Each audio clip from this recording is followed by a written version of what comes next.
En 2014, je rentrais de Libreville pour Oyem en bus de nuit. Un voyage que je ne pouvais jamais faire sans rester éveillée. Les routes étaient plongées dans l'obscurité et chaque détail semblait empreint de mystère.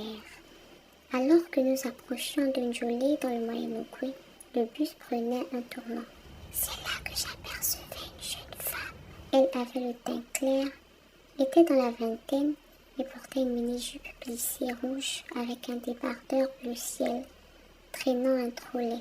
Éclairée par les phares, elle levait la main pour cacher son visage. Ce qui me frappait, c'était qu'elle se dirigeait vers Libreville, seule au cœur de la forêt.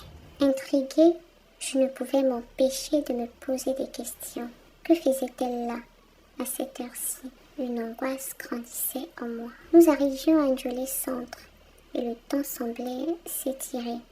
Je scrutais la route, espérant voir un autre véhicule. 20 minutes passaient sans que rien ne bouge. Agacée, je me suis tournée vers le chauffeur et je lui ai dit « La jeune fille que j'ai vue, elle n'arrive pas. » Le chauffeur éclatait de rire. Il me répond « Tu l'as vraiment vue ?» Quand je confirmais, il ajouta « Oublie-la, c'est une revenante. » Les femmes dans le bus, en route pour le Cameroun, m'écoutaient attentivement. Et elles vont me lancer « C'est une revenante.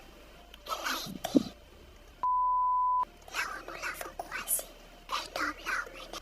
Puis il a mis fin à ses jours avant de jeter son dans le ravin. » Un frisson me parcourait. Les femmes continuaient à parler, expliquant que la jeune femme hantait cet endroit, causant des accidents. Quand un véhicule tombait en panne, on entendait des pas et le bruit de son trolley.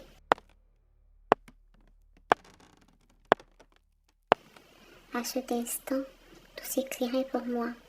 Je réalisais que j'avais croisé un fantôme, une âme perdue entre deux mondes. Une peur sourde s'emparait de moi, me rappelant que dans l'obscurité, tout n'était pas que silence. En rentrant à Oyem, le cœur lourd, je comprenais que certains mystères de la nuit devraient rester non résolus.